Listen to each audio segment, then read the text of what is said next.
Mesa da Palavra, reflexões para o Evangelho do domingo da oitava Páscoa, domingo da misericórdia. Bem-aventurados os que creem sem terem visto. O alpinista imprevidente escalara solitário a montanha. Embalado pela conquista, permanece mais do que o tempo devido lá no alto do topo. A noite o alcança em meio à descida. Um movimento em falso e vem a queda. Muitos metros abaixo, um puxão fortíssimo estanca a caída no precipício. Vê-se então balançando no vazio. No escuro, pega o rádio e clama por socorro. Escutando-o, pedem que pisque a lanterna para o identificarem nas escarpas. Ao acender a luz, os bombeiros o veem e, melhor ainda, observam aliviados que ele está a, no máximo, 2 metros de um platô.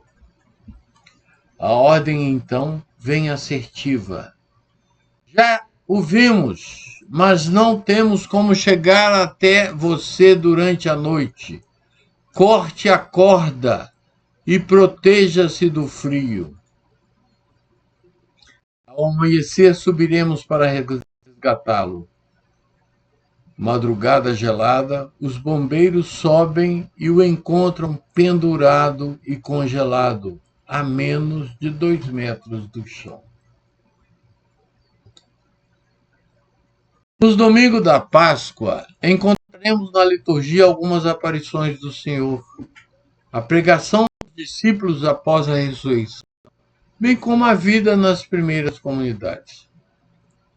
Nesse domingo, o Evangelho vem nos falar da fé do cristão na ressurreição. Apresenta-nos Tomé como uma espécie de representante de todos nós, de todos os crentes. Representante desde o começo do cristianismo até nós hoje aqui no ano de 2026. O ressuscitado, que não é outro senão o crucificado, vem ter com seus discípulos, e esses, amedrontados, encontram-se trancados pelo receio dos judeus. Tomé se recusa a crer.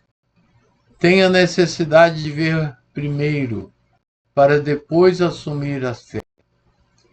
Há uma expressão bem comum e que mostra bem esse dilema de Tomé, que como espelho de todo crente é também nosso. Trata-se da frase: é preciso ver para crer. Notemos que ela é falsa. Afinal de contas, ver e crer são realidades bem distintas. Caso esteja vendo, óbvio que eu não precisarei crer. Já, se tenho fé, é porque não consigo enxergar aquilo no qual acredito. Ter fé no que se tem confirmado pelos sentidos da razão é crer no óbvio, no que está patente. A fé vai muito além dos sentidos. Ela os ultrapassa e segue caminhando em paralelo com a razão. Misturá-las é arrumar confusão. Podemos ver através da história muitos exemplos bem tristes dessa combinação. Fé e razão, mantendo cada uma a sua identidade, precisam se olhar todo o tempo, dialogar sempre, nunca se afastarem uma da outra. Aí se dará, sem conflitos, o desenvolvimento humano. A razão busca provas, constatação científica, experiências concretas que levem a dados empíricos da realidade. A fé é a experiência de Deus. Faz parte da seara do místico e do transcendente, daquilo que é mais profundo e que não pode ser provado pela ciência e pela razão. Um cosmonauta, fazem alguns anos, dava voltas à Terra. Lá do alto nos enviou uma, entre aspas, pérola. Afirmou que Deus não existia, porque passeava pelo céu e não o tinha visto. Tanta besteira numa só frase. Deus não se vê. Ele se sente pela fé. Jamais com os olhos frios da razão. Enquanto a ciência é um salto na razão, a fé, como a historinha de hoje do nosso alpinista medroso, é um salto no escuro. É lançar-se na noite escura, para além daquilo que se possa ver e provar. E Deus, a fé me diz, não está distante desse salto. Ele nos segurará no colo caso nos lancemos na fé. Vimos o Senhor, é o que os discípulos entusiasmados relatam para Tomé, que chega após ter acontecido a presença entre eles do ressuscitado.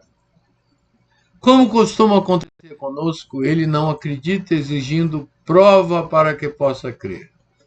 Jesus então retorna e mostra as marcas das feridas, como se apresentasse a carteira de identidade ou as impressões digitais.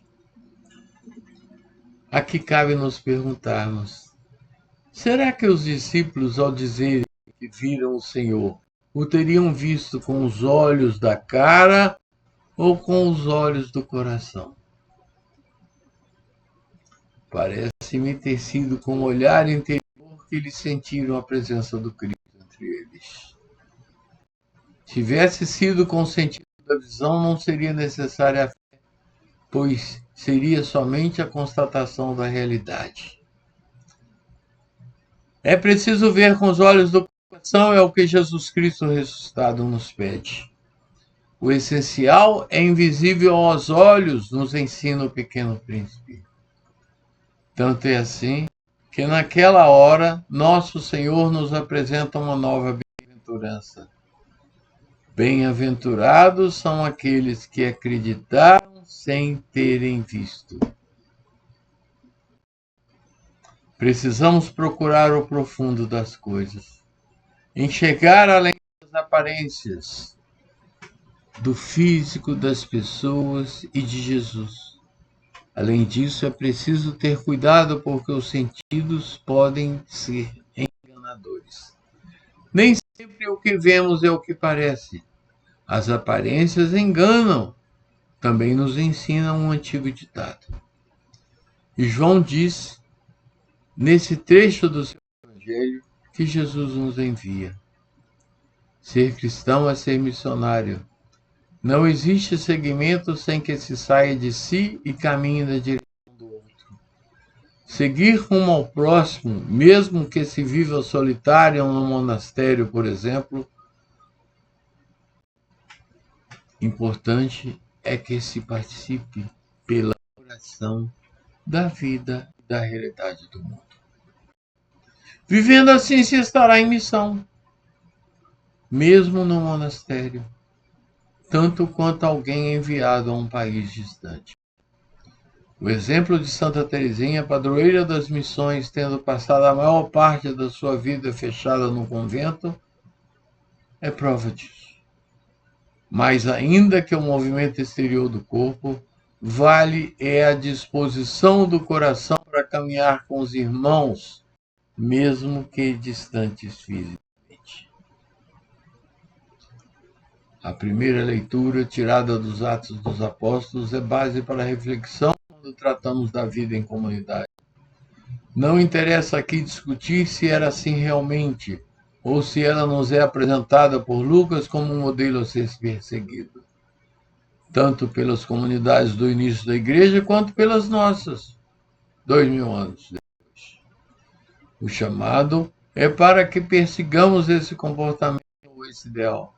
Vivamos unidos, partilhemos nossas coisas para que ninguém passe fome, guardemos fidelidade ao ensinamento e sigamos pela vida com alegria e simplicidade de coração.